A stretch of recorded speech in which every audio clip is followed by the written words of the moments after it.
Hello, everyone, and welcome back to my weekly journey video series. Now we are in the week 14 or 14th week of my weekly journey. I was planning to create a separate video about the .NET publish when it's using the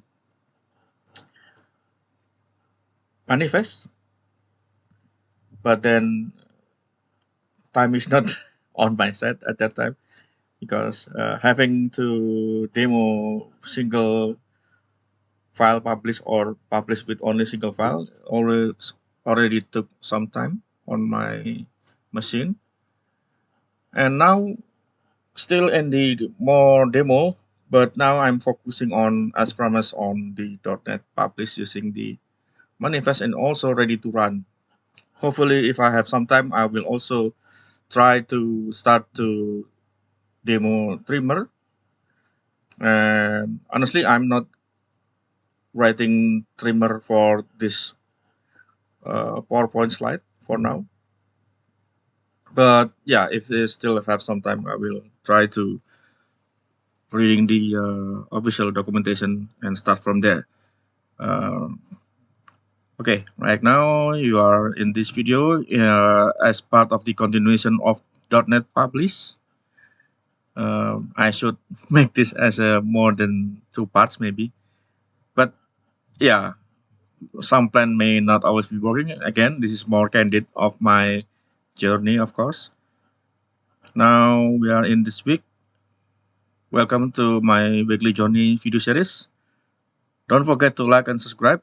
Otherwise, you may miss my video series. And yeah, always keep in touch with my channel because again, I will start to also produce other video series related with the some coaches in .NET libraries or maybe in C# as well. Because I would like to also try to not completely debunk or demystify or myth busting some belief, but also try to,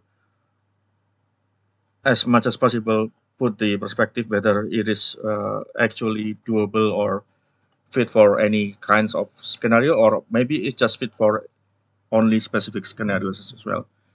So let's start. And this is about me. This is my LinkedIn, or you can search using my name, of course. Next to me is my wife.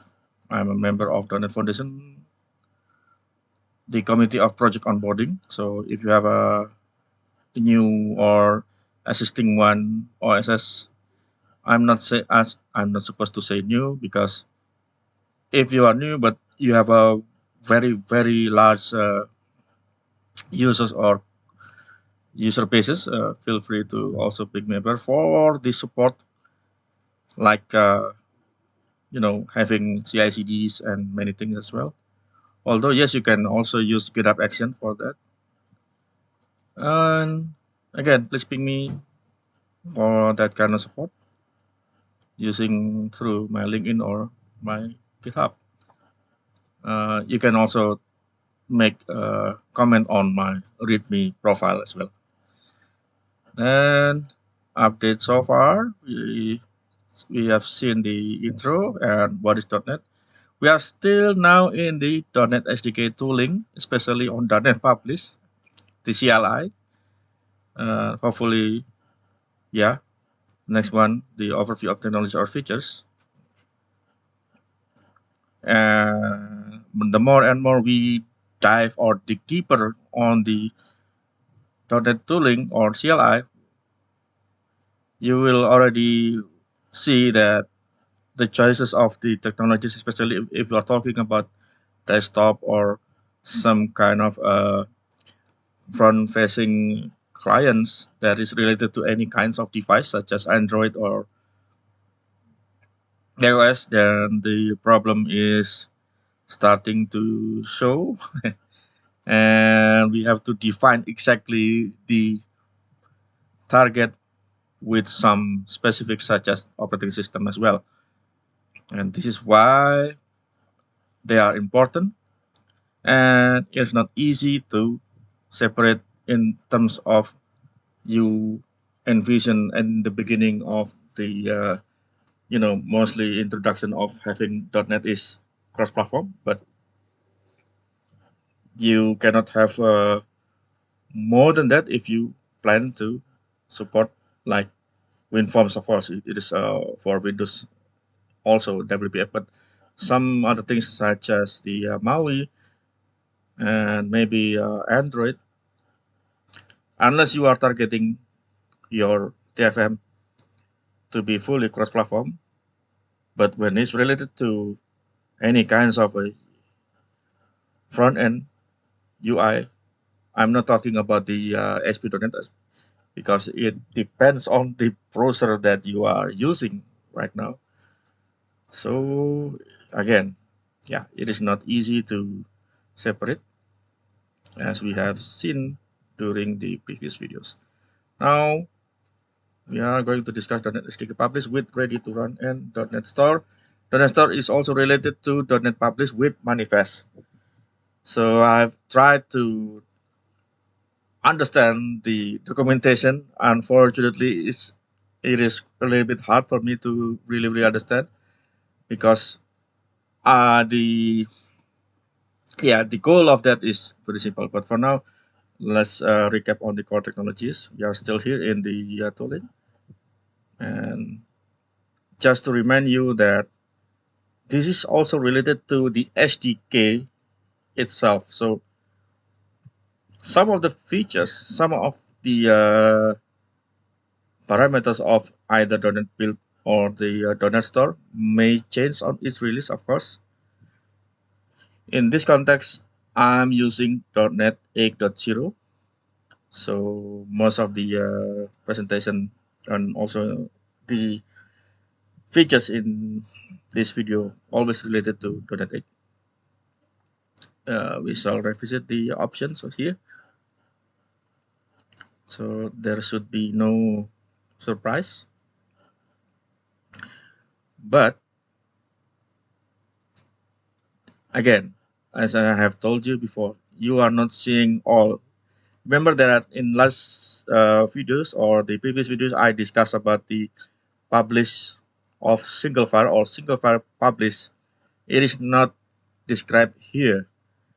I know there should be some kind of dash something, but unfortunately, it is closely tied with the project or the project file itself, and you have to specify in two ways.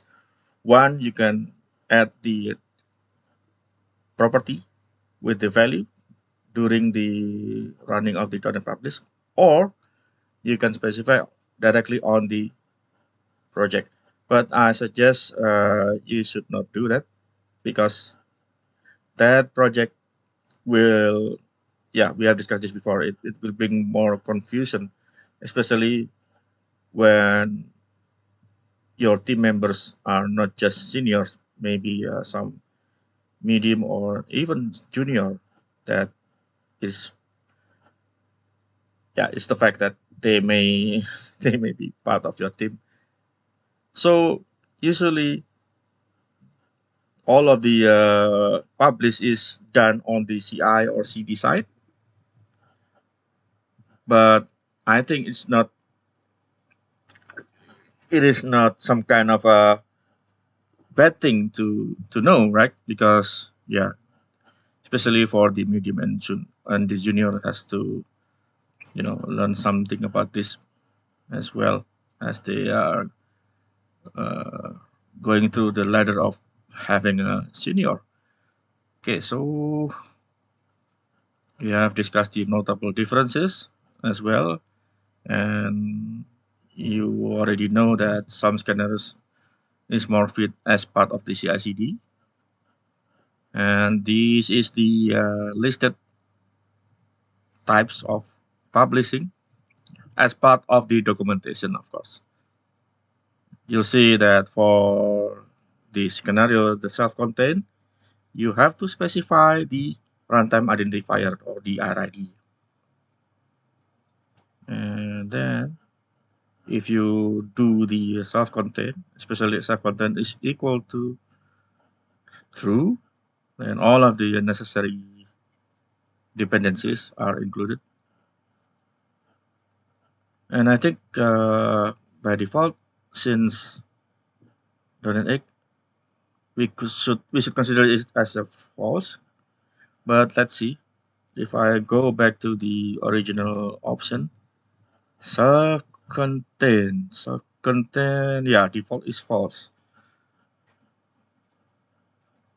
Unless you are targeting .NET 7 or before, yeah. So let's go to types of publish, yeah. I add this publish single file. And now we are going to see publish with manifest. So honestly, I could not see the correct flow for that, which is why maybe it's time for me to make some suggestion to the original documentation repo of this .NET publish.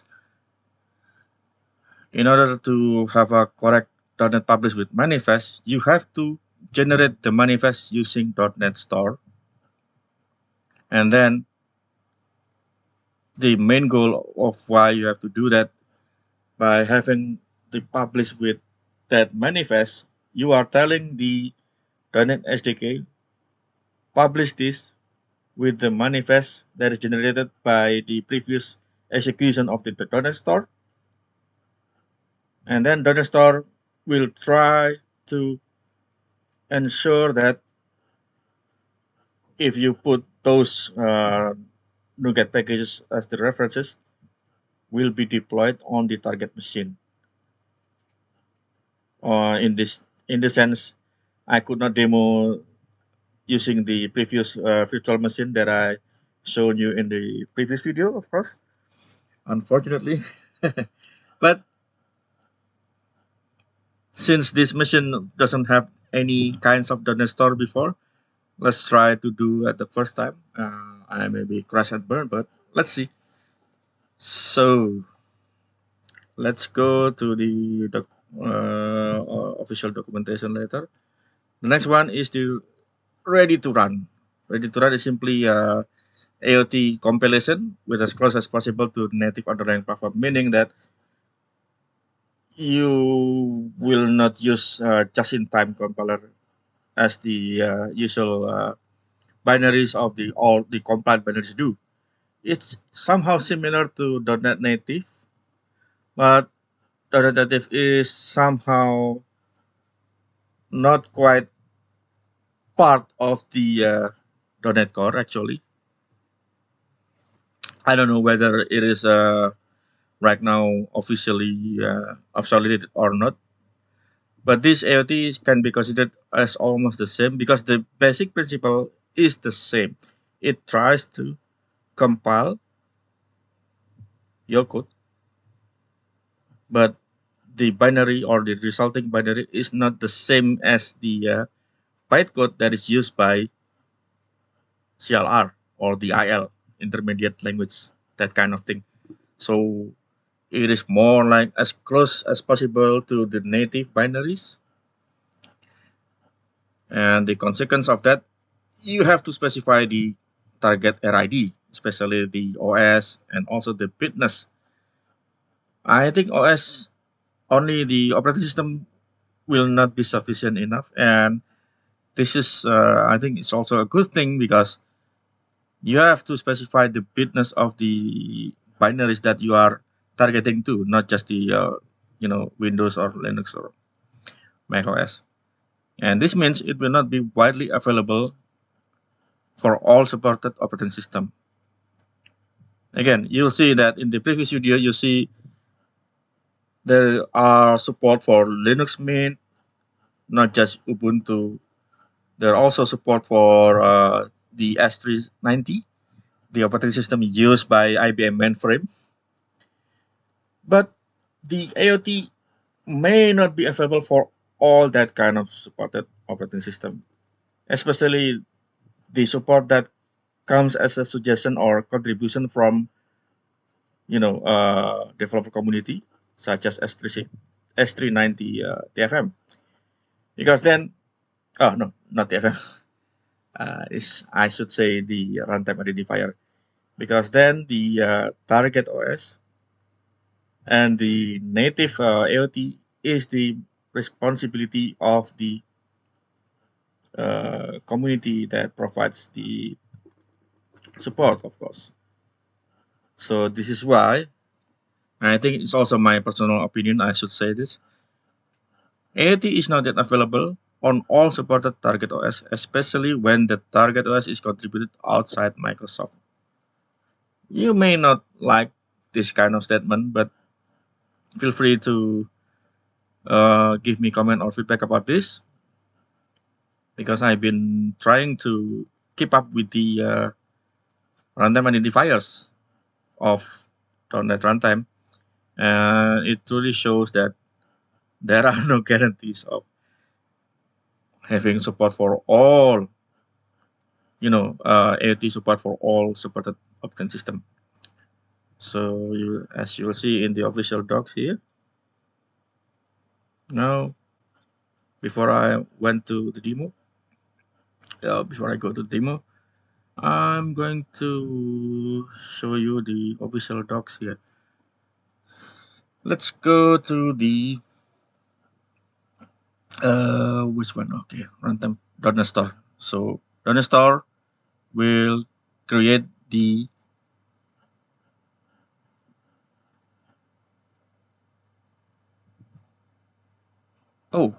it requires the manifest. Okay.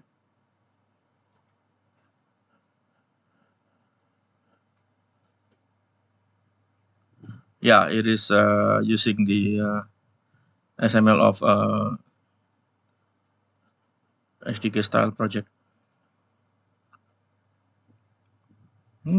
So it seems like it's generating something, but it seems not. But let's see. So okay, Runtime Package Store. If you look at the documentation of Runtime Package Store, it says that it is possible to package and deploy apps against a known set of packages that exist in target environment. So right now we are discussing the .NET published with the manifest, and it is closely related to .NET Store. Now it says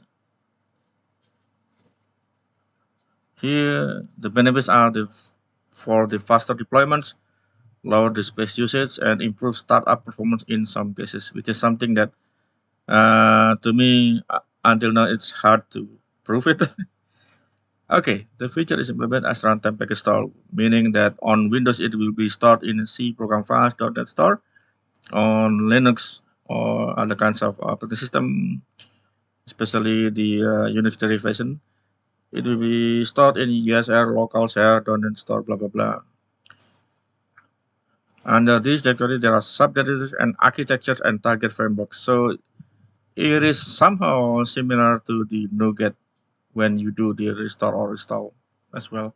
So you see that the bitness first and then the TFM, and you'll see the name of the packages as folders.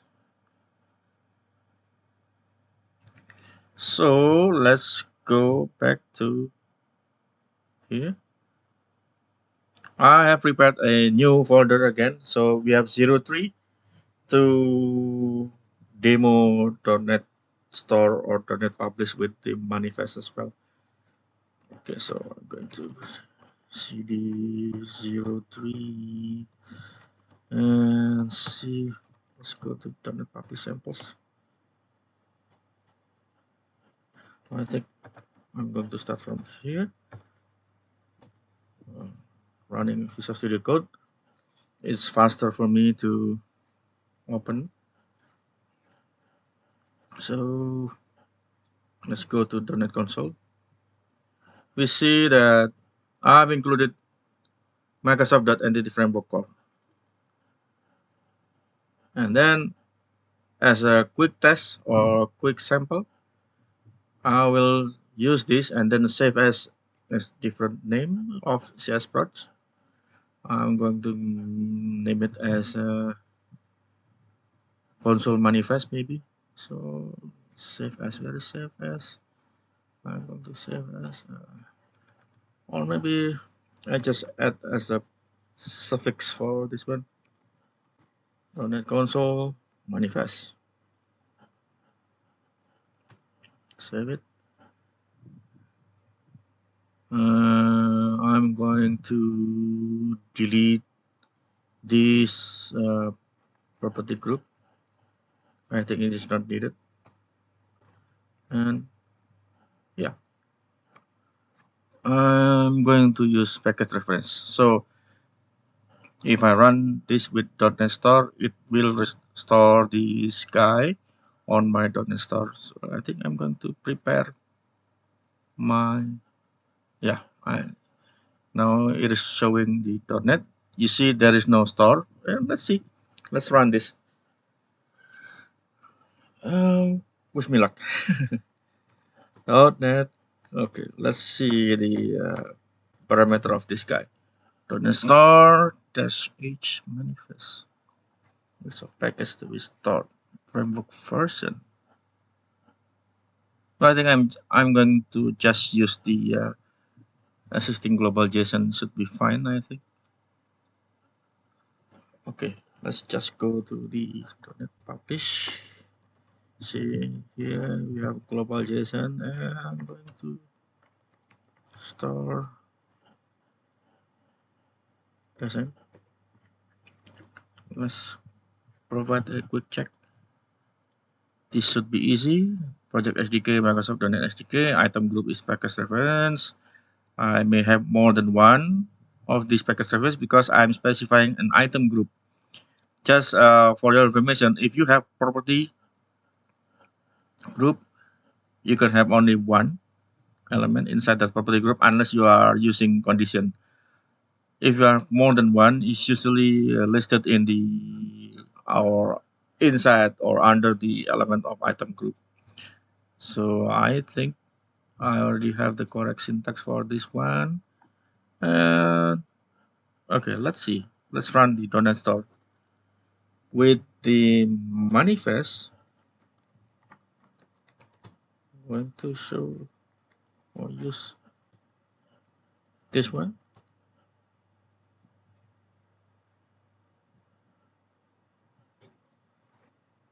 Target framework to store packages for. Now this is interesting because the original documentation doesn't mention this.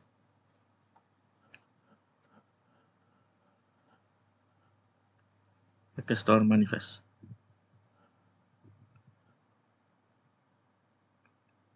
Okay, so you have to specify the target framework in the on the they should mark it as either it is mandatory or not. I could not see it. Well, let's see. Dash M, the manifest name. Framework version. Package version. That's just. I think dash F or just framework should be enough. Let's just use net 8.0 for now. Let's go back to the. Let's look for the samples. Does it have a very easy samples? I don't think so. Okay. Oh, correct. This is, yeah. So I have to specify the runtime as well. Let's just use the short dash R, and I will use Win x64, of course.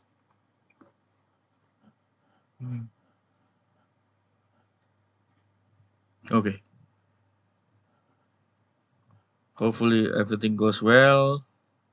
Let's execute this. Yeah, just for your information, somehow my .NET is updated to 8.0.403 due to some problems on Apple. But I think it's a good thing. I know that I'm not using Apple right now, but Apple has changed the way the certificate or the security certificate is working. So now it is updated to use 8.0.403. And of course, that initial run will always give the welcome to .NET 8.0 with the explanation of telemetry. And now I should wait. Right? Why is this?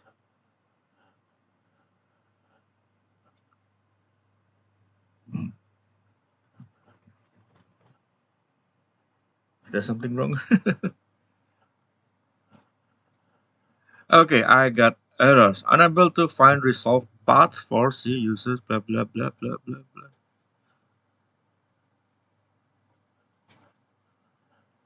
Oh man.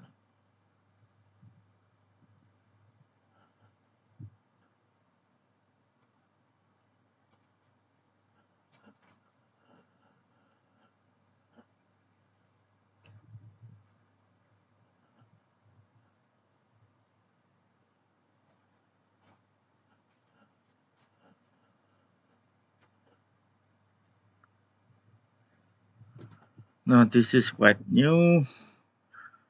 Unable to find resolve paths for C users. Blah blah blah. No get blah blah blah. Oh,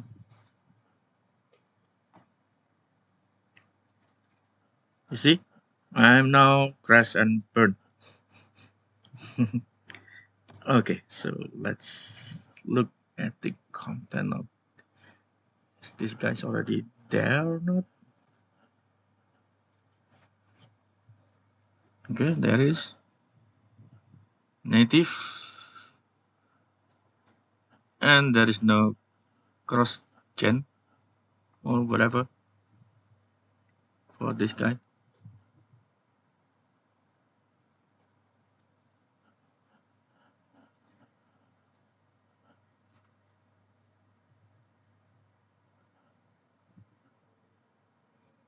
Unable to find resolve path. Unable to find resolve path. So from C users area 1 and .Nuget.packages, it is there, but runtime one native.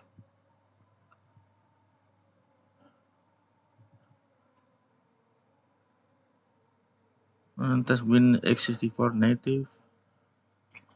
Dot.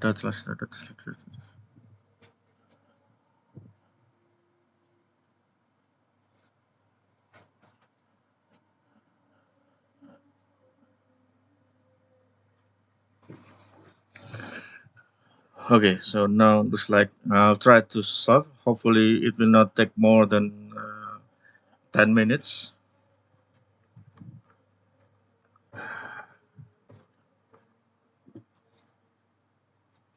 No.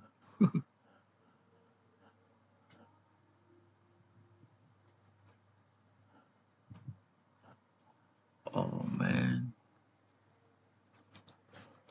Let's try to do this. Windows. No.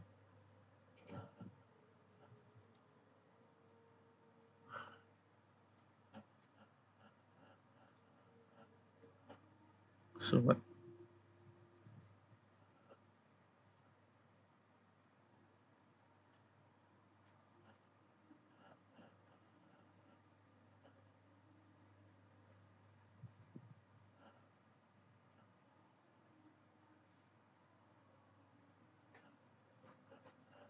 Okay.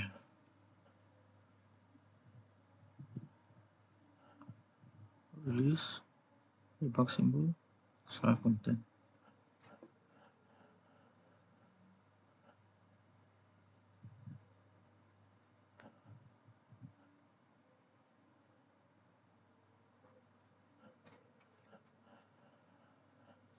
This is not quite helping, I think.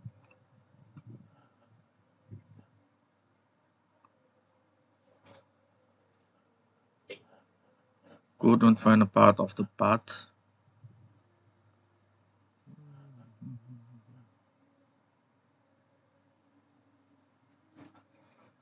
Okay, this is not the answer I'm looking for. This is for global tool.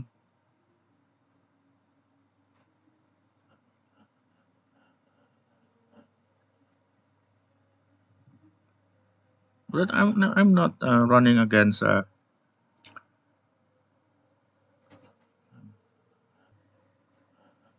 Let's see. Or maybe I should use Google for this one.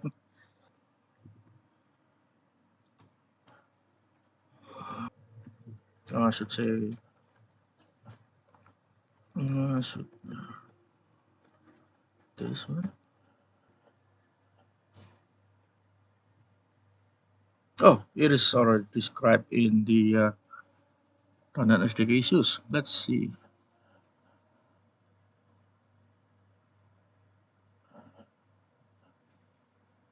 Okay, then. It says here .NET Store Future is no longer under development. Oh my god. Oh my god.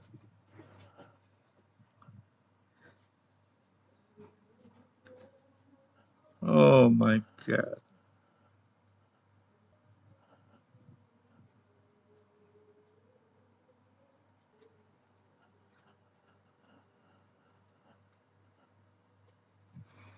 Okay, let me try to use this runtime.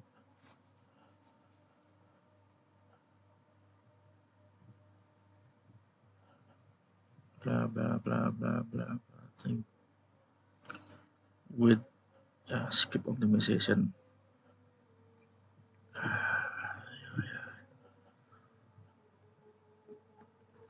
With 10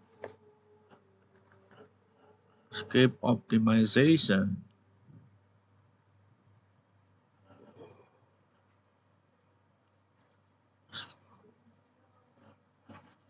This skip optimization. Oh, okay. Now it is working. So I should skip optimization because the cross gen is not available. Okay. Yeah, I should ask them.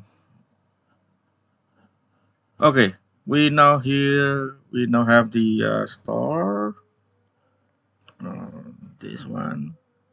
Let's go to this store. I'll open a new one. Okay. Yep. Now we have a entity framework core with the with the parent dependencies such as the extensions logging, extension option, extensions caching, dependency injection, and so on, so on, so on. Now we always also have the artifact. Let's look or at this one. Let's try to pick this one. Uh, I think I will use Notepad for now. Notepad. There you are. Use just one. Okay, we have a nice lineup of the store artifacts. This guy. Hmm, that's cool. And the next thing is what would be the result of this one? Let's try to look this one. That. Let's go back to this one. Rest on this blah blah blah blah manifest. Files were composed in this one. List of package stores in okay. So hmm, try running.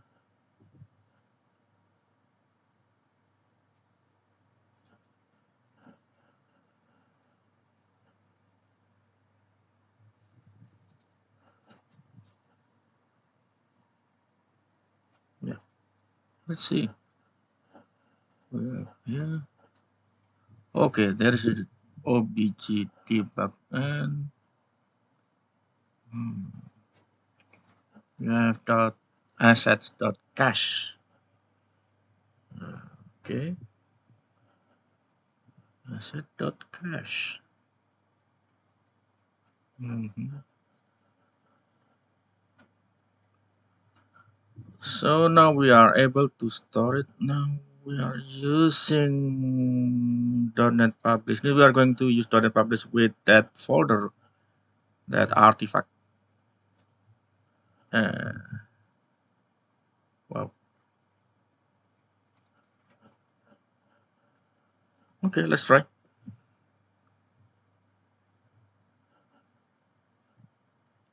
I should say that this is not for the faint of heart. Okay, so versus manifest. I'm going to use this artifact XML as the manifest. So now it seems my original explanation is correct. Okay, I'm going to use this manifest, but uh, of course, I'm also going to publish the .NET Console. Ah, man.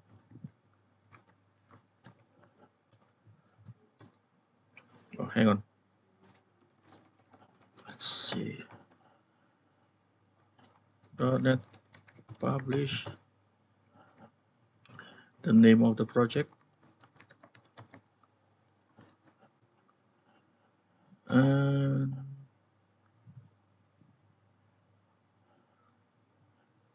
yeah, I'm going to use manifest. Manifest. Manifest. And the list of the packages. Copy this. I'm going to use the FM of netx0 and also runtime identifier, of course. Just Win10 x64. Hopefully, I'm not going to blow myself up. I'm gonna publish with this manifest. Fingers crossed. Now I got errors. Okay, it says here Win10 x64 is not recognized. So, what should I use? Let's try to use Win x64 instead. Okay, it seems working. There you are. So we see the previous one, the original DL, and also the published one. And it should, I think it should only, let's see. Let's look at the folder here. Under bin, release, of course, Win x64. When it is published. Oh, okay.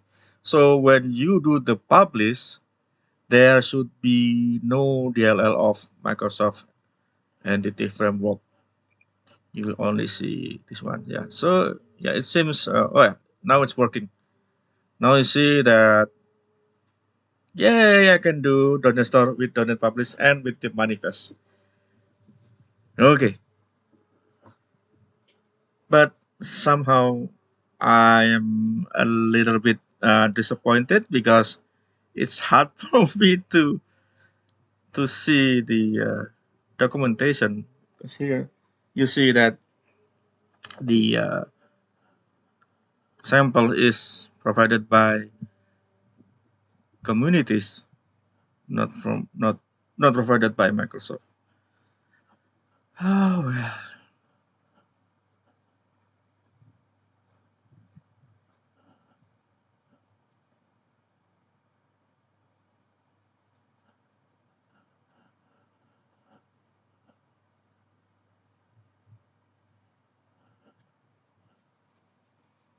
And for now, let's continue with the ready to run. So somehow Win10 is not supported anymore as the more abstract. So while I could do the Win10 x64, but I could not do Win10 x64 on .NET Publish. It says here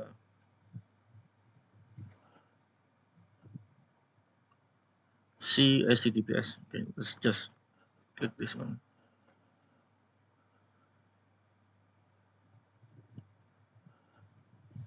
Really?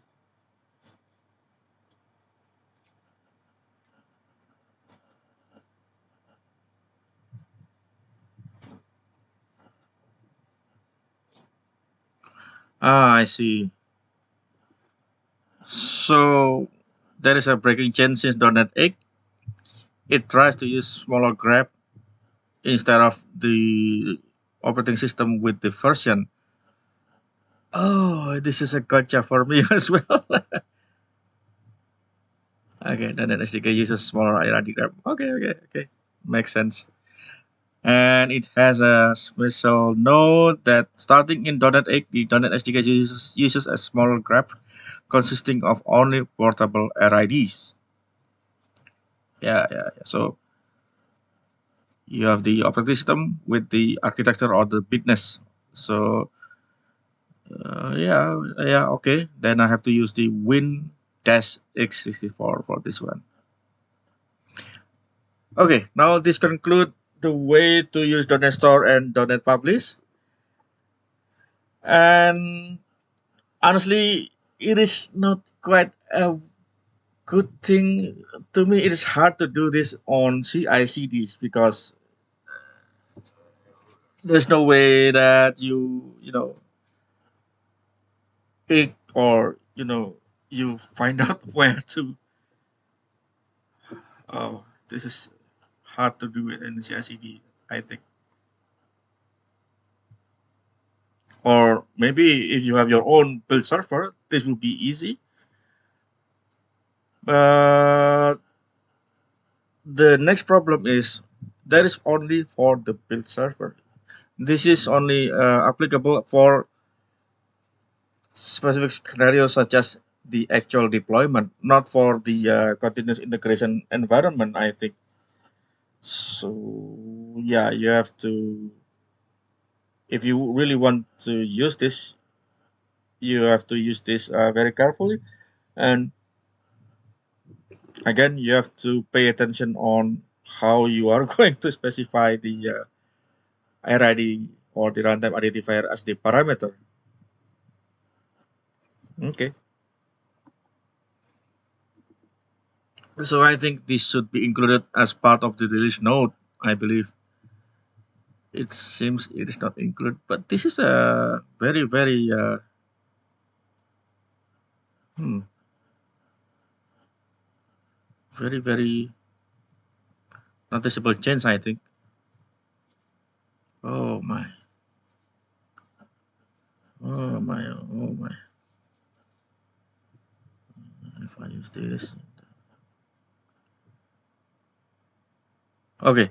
Since I have more than one SDK, I have .NET 8, I have .NET 7, and I have also .NET 5 or .NET 6 as well. Then I think I'll try to allocate some time to do some quick testing. It says here this behavior is valid since .NET 8, and I think I should try to run this against the .NET 7 or 6 or whatever as far as the SDK older than .NET 8. that I have now. Yeah. Now let's continue to try the ready to run. Hopefully, I have some time. I hope. Yeah, looks like. So let's look at the ready to run.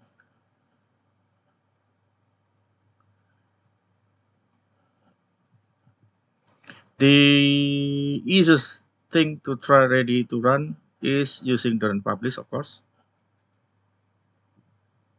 and with the additional properties that is set directly, publish ready to run to true, or you can specify it inside the CS procs or the VB procs or project file that you use. But again, I suggest you to use ready to run outside your CS procs or project file because it's easy to maintain under the CI environment or CD environment when you are doing your own DevOps thing. And okay, now that I have this one, I think I'm going to run this against the previous single file publish. If you remember the second folder of this .NET Weekly. So I'm going to go back. Hopefully I still have enough time to provide you a quick demo on this one. So .NET publish samples. And okay, I need to get clean.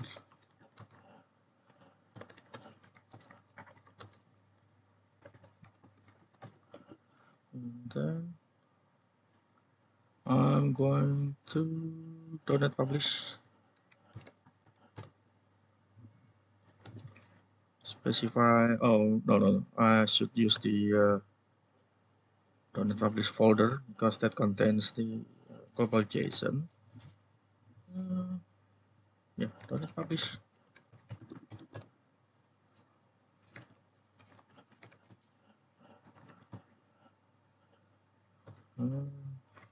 Let's look at the sample provided by the docs.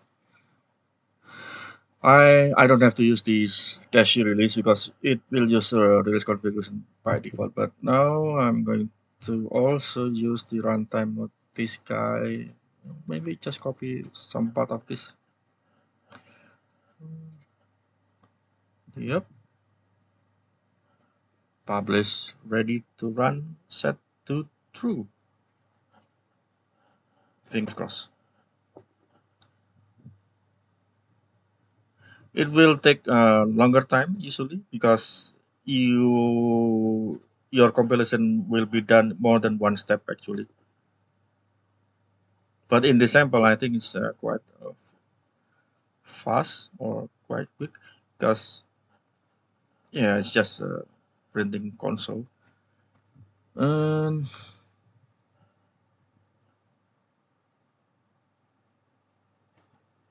let's see this folder. Console being released. Yeah, we have the publish.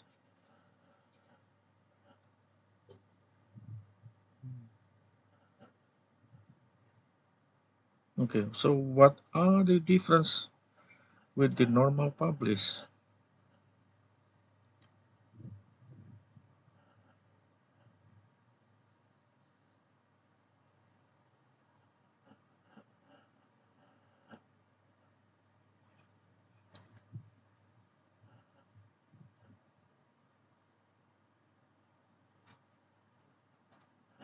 However, the R2R binaries are larger because they contain both intermediate language and native code.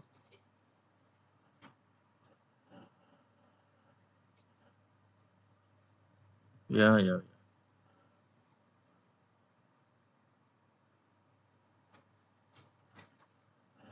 Hmm.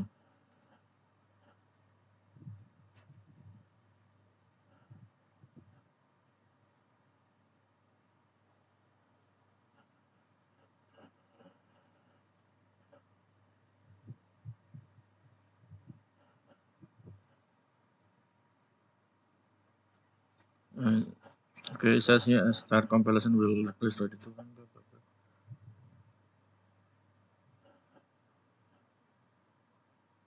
Normal ReadyToRun compilation produces binary that can be serviced and manipulated. Starting in .NET 6, support for composite ReadyToRun compilation has been added. Okay.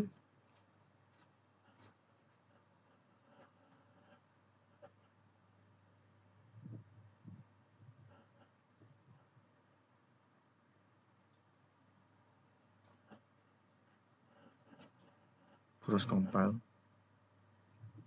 So there is no sample. But let's see. Let's compare this one with the normal publish. Okay, it says here 20 KB.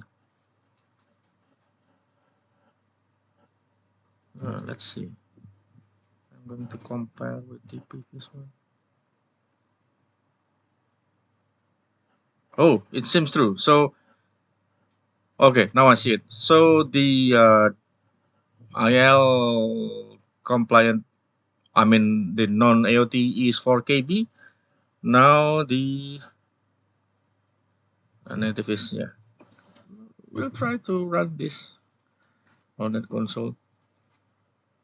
I don't see how it differentiate. Only the size is growing larger. Okay, let's see. So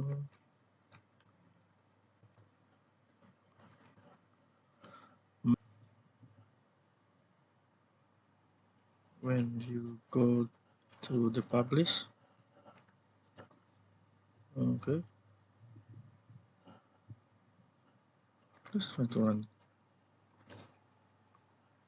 Can I just run the DLL? No. Okay, so it is not. Yeah, it tries to open my .pic. Uh, hmm, I should run the executable. Okay. Yep, it's still. I don't see any noticeable differences. Maybe it's just very simple app on my side. So, uh, cool. Now they have marking of R2R. This is cool. Okay, so this is the product of ReadyToRun. Metadata, references, system console, system runtime, Win32, assembly manifest, side by side, neutral, root namespace. Okay, there's not much to see here, and I don't see any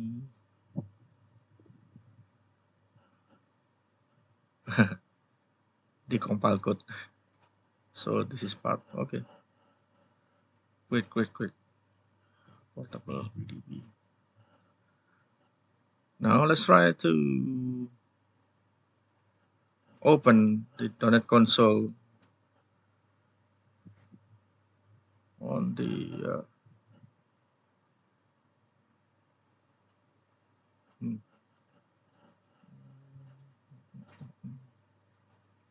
on the 03. Just to prove my point, this should be some kind of IL compliant. I'm not doing any fancy things on this one. So the DLL should be able to easily decompile, of course.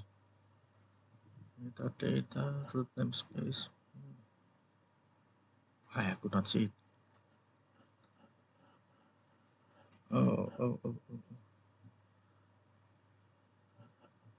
There you are. I could not see it. Is this is the DLL, right? DLL published on the console. DLL is the release one. I should still be able to decompile it, right? This is the references. Man, root namespace. Okay, root namespace.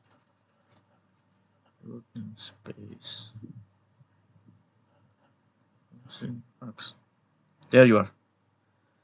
Okay, now I see a root namespace. Should be able to see here, hopefully. And the same. Only the R2R is been marked as this one. This is not product of the R2R. So yeah, the size is larger than the normal one.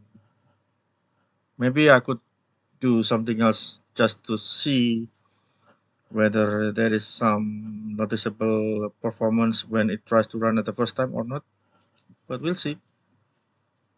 Okay, as promised, I have demo to you ready to run and also the .NET Store with .NET Publish related to manifest. Unfortunately, my time is up right now.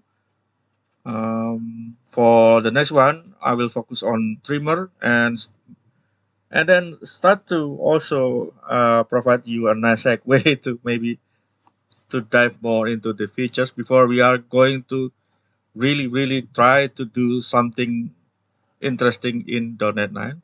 Now it is in the release candidate 2, if I'm not mistaken. So let's look at the dot.net/core. Let's see, because in release candidate you are guaranteed to have stable features. There will be no new features for the release candidate. And it's very slow here. I don't know why. Come on. Cannot reach. Okay. So let's look at the all .NET versions. Go to the .NET 9 and we are now, yeah, we are in the RC2 or release candidate 2.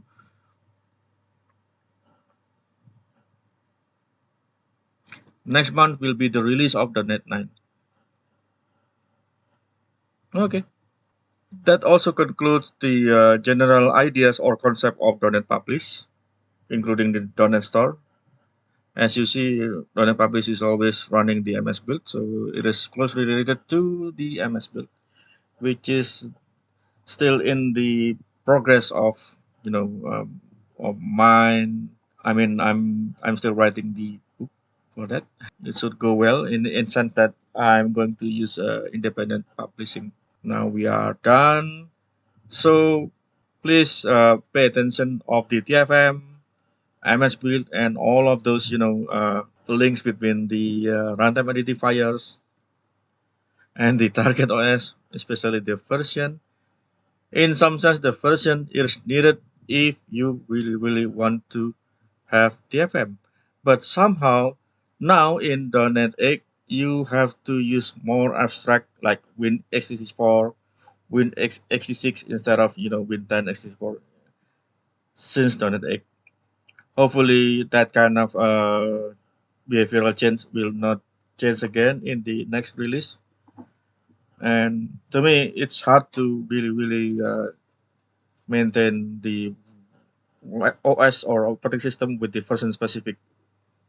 If I have the ability only to maintain the OS with the bitness or the architecture, I think it's okay. But now if you really have to choose between Windows 7, Windows 8, Windows 10, Windows 11, that will provide many or you cannot count that countless numbers of permutations, combination, and so on.